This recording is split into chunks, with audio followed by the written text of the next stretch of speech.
आज की लेकिन जो कहानी है, इस कहानी के बारे में जब मुझे पहली बार पता चला, क्योंकि ये हाल की ही कहानी है, तो मैं वाकई इसको सुनने के बाद घंटों खुद ही सोचता रहा कि ये सब कुछ कैसे, क्यों, और बड़ा मतलब ऐसी ऐसी चीज़ें हैं इस कहानी में कि दिमाग सन्न रह गया।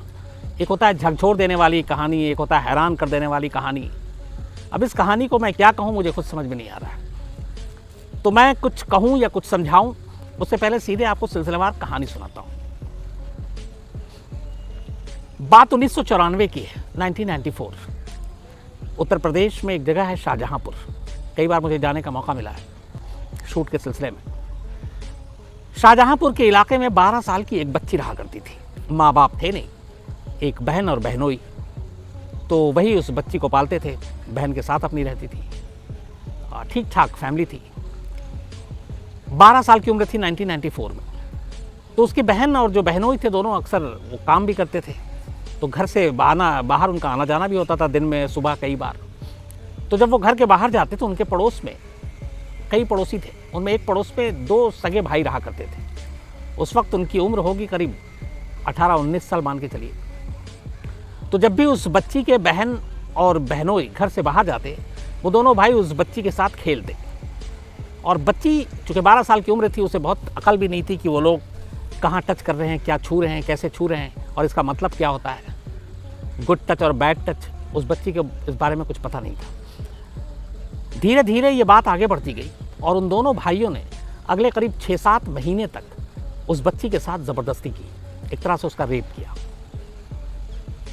दोनों जो भाई थे, उनकी इस हरकत की खबर इस बच्ची की बहन और बहनोई को लगी ही नहीं। राज तब खुला जब करीब 6-7 महीने बाद एक दिन बच्ची बीमार हो गई। बीमार होने के बाद जब उसे अस्पताल ले जाया गया, डॉक्टरों ने उसके कई टेस्ट किए और उसी टेस्ट के दौरान एक रिपोर्ट आई, और ये रिपोर्ट पैरों तले ज़मीन खिसकाने वाली थी। पता चला कि ये बच्ची प्रेग्नेंट है और उसके पेट में गर्भ है। ये सुनते ही उसकी बहन और बहनोई दोनों सन्न रह गए कि ऐसा कैसे मुमकिन है। 12 साल की बच्ची। अब ये चूँकि हो चुका, इसके बाद डॉक्टर से उन्होंने कहा कि 12 साल की उम्र है, ये कैसे माँ बनेगी, समाज क्या कहेगा, लोग क्या कहेंगे। लेकिन डॉक्टरों ने चेक करने के बाद कहा कि अब इसका एबॉर्शन नहीं हो सकता। अगर एबॉर्शन कराएंगे तो इस बच्ची की जान खतरे में पड़ जाएगी, इसलिए अब और कोई चारा नहीं है, इस बच्ची को उस बच्चे को जन्म देना ही पड़ेगा। इसके बाद उस बच्ची के बहन और बहनोई उसे लेकर उस इलाके से कहीं दूर चले जाते हैं, इसलिए कि वहाँ सब उन्हें जानते थे। और एक 12 साल की बच्ची किसी बच्चे को जन्म दे तो आप अंदाज़ा लगा सकते हैं कि आस पड़ोस के लोग क्या कहेंगे। तो वो उस इलाके को छोड़कर चले जाते हैं। करीब 13 साल की जैसी उम्र होती है उस बच्ची की, तब वो एक बेटे को जन्म देती है। 13 साल की एक बच्ची खुद माँ बन चुकी थी एक बेटे की। अब बात समाज में रहने की थी। बहन और बहनोई जब बच्चा पैदा हो जाता है तब सोचते हैं कि क्या करूं, क्योंकि इस बच्ची की भी पूरी ज़िंदगी आगे पड़ी हुई है। तो वो पता करते हैं और एक परिवार को उसके बेटे को गोद दे देते हैं, क्योंकि उसकी कोई औलाद नहीं थी उस परिवार में, उन्हें भी एक बच्चा चाहिए था। तो वो हकीकत बताते नहीं है, लेकिन उस बच्ची जो 13 साल की बच्ची ने जिस बेटे को जन्म दिया था, उसको ले जाकर एक परिवार को गोद दे देते हैं। और गोद देने के बाद वो उस इलाके से भी निकल जाते हैं। धीरे धीरे वक्त बीतता है, बच्ची बड़ी होती है, 13 से करीब 19 साल की हो जाती है। अब वो चूँकि उस इलाके को छोड़ चुके थे और वो बच्ची को फिर पढ़ाई लिखाई में भी लगा देते हैं। तो जब उसकी शादी की उम्र होती है तो उसकी बहन और बहनोई उस बच्ची की शादी कर देते हैं, जो अब बड़ी हो गई। शादी के बाद सब कुछ ठीक था, पति के साथ वो खुश थी। उसके बाद उसे एक और बेटे को जन्म देती है। 7 साल की शादी की करीब उम्र हो चुकी थी। दोनों पति पत्नी खुश थे। वो बच्ची भी अपनी उस पुरानी काली यादों को भूल चुकी थी। नई ज़िंदगी में सब कुछ ठीक चल रहा था और एक नए बच्चे की वो माँ बन चुकी थी। लगा कि अब सब कुछ ठीक है, अतीत की वो यादें अब सिर्फ अतीत में ही रह जाएंगी, लेकिन ऐसा हुआ नहीं। शादी के ठीक 7 साल के बाद अचानक इस बच्ची का काला सच एक बार फिर सामने आया। कहीं ना कहीं से ये चर्चाएं शुरू हो गई कि शाहजहांपुर में एक 12-13 साल की बच्ची ने एक बेटे को जन्म दिया और फिर उस बेटे को किसी और को गोद में दे दिया। ये बात बच्ची से बड़ी हो चुकी इस लड़की के पति के कानों तक भी पहुंच गई, जो शादी के 7 साल तक साथ था और जिनसे एक बेटा भी हो चुका था। जब पति को अपनी पत्नी की इस कहानी के बारे में पता चला कि वो पहले भी एक बच्चे को जन्म दे चुकी है, वो भी सिर्फ 12-13 साल की उम्र में, तो उसने अपनी बीवी को उसके बेटे के साथ घर से निकाल दिया, ये कहकर कि तुम बदचलन हो, तुम्हारा कैरेक्टर ठीक नहीं है। 7 साल के बाद फिर वो उसकी ज़िंदगी एक दोराहे पर खड़ी थी। बचपन का वो अतीत, वो जुर्म जो उसने किया नहीं, उसकी सज़ा उसे उसका पति दे रहा था। बेटे के साथ घर से निकाल दिया, वो अपने बेटे को लेती है और कोई रास्ता नहीं था, और फिर वो एक दूसरी जगह पहुंच जाती है एक नए सिरे से ज़िंदगी शुरू करने के लिए। लेकिन कहानी यहाँ ख़त्म नहीं हुई। इधर पति ने उसको अपने बेटे के साथ बाहर निकाला, इधर ये बात धीरे धीरे कई कानों से होते हुए उस परिवार के कान तक भी पहुंच गई जिस परिवार ने उस बच्ची के उस बेटे को गोद लिया था।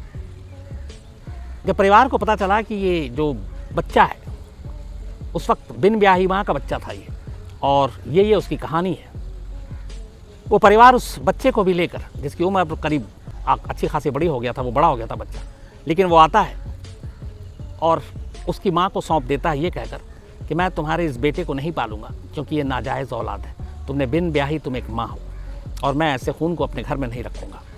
तो जिस बच्चे को पैदा होने के बाद जिस परिवार ने गोद लिया, ये कहानी सच्चाई सामने सुनने के बाद उसने भी उस बेटे को वापस उसकी माँ को सौंप दिया।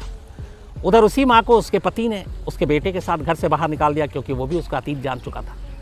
अब एक साथ एक माँ के गोद में 2 बेटे और कोई आसरा, कोई सहारा नहीं, फिर भी वो जीने का फैसला करती है। इन दोनों बेटों को लेकर वो फिर एक नए शहर की तरफ बढ़ती है। इस बार उनका ठिकाना था लखनऊ।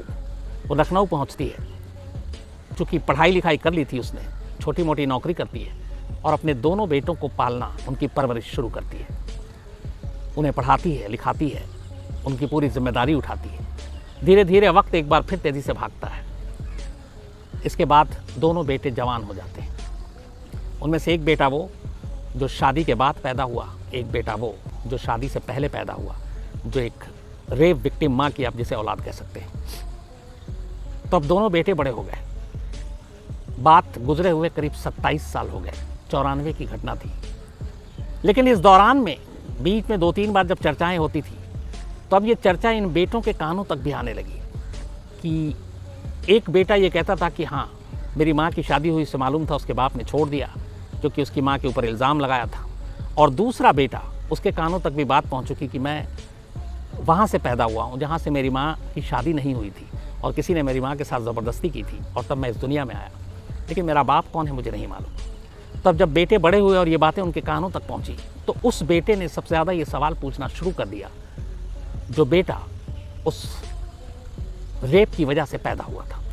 वो अपनी माँ से लगातार पूछता है, एक ही सवाल करता है, ये बताओ कि मेरा बाप कौन है। माँ हमेशा टालती रहती, लेकिन वो जिद पे अड़ा रहता। फिर एक रोज़ अचानक उसने धमकी दे दी अपनी माँ को, कहा अगर तुमने ये नहीं बताया कि मेरा असली बाप कौन है तो मैं खुदकुशी कर लूँगा। माँ को लगा कि सचमुच में वो अपनी जान देगा, उसके पास और कोई रास्ता नहीं था।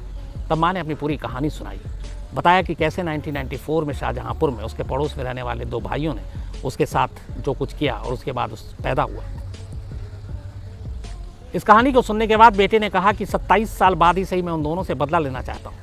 और माँ ने बताया कि उन दोनों ने किया था और उन्हीं से तुम पैदा हुए, लेकिन यहाँ पे भी एक सच्चाई अब भी सामने नहीं आई, और वो ये कि उन दोनों भाइयों में से उसका ये बेटा किसकी औलाद है, उन दोनों में से असली बाप कौन है, ये सवाल अब भी सवाल था। बेटे को आधी कहानी पता चल गई। उसने माँ को फोर्स किया कि आप 27 साल पहले हुए अपने ऊपर जुल्म का बदला लें, पुलिस में रिपोर्ट लिखाएं, रेप की रिपोर्ट लिखाएं। बेटे की बात को माँ मान लेती है, शाहजहांपुर जाती है और पुलिस स्टेशन में जाकर एक रिपोर्ट लिखाने के लिए वो रिपोर्ट लिखाती है कि 27 साल पहले 1994 में 2 भाइयों ने उसके साथ कई महीने तक ज़बरदस्ती की थी। लेकिन शाहजहांपुर पुलिस उसकी रिपोर्ट नहीं लिखती।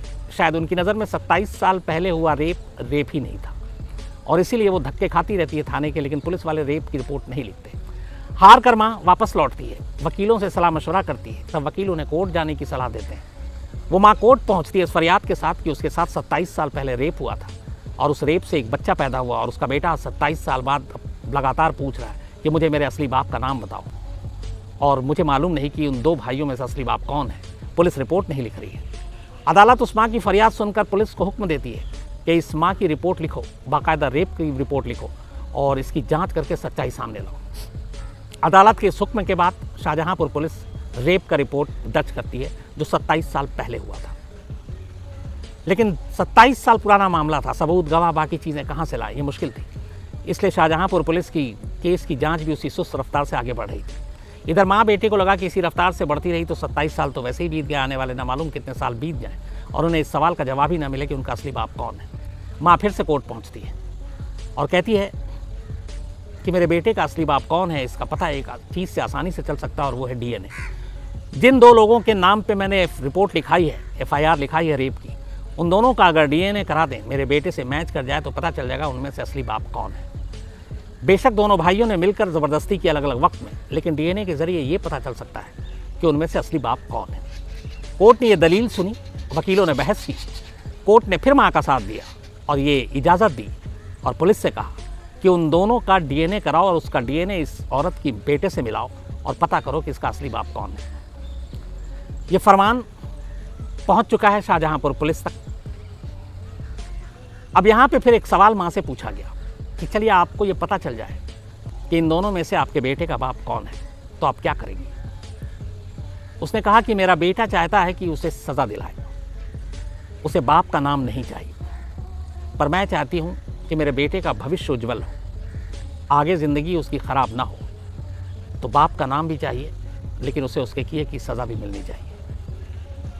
इस दौरान में एक चीज़ और हुई कि जब पुलिस रिपोर्ट नहीं लिख रही थी, तब ये माँ किसी तरीके से उन दोनों भाइयों का नंबर ढूंढ कर निकाल लेती है। उसके बाद एक रोज़ फ़ोन करती है और कहती है कि तुम्हारा बेटा, तुम दोनों ने हमारे साथ जो कुछ किया उनमें से एक की वजह से मेरा बेटा पैदा हुआ।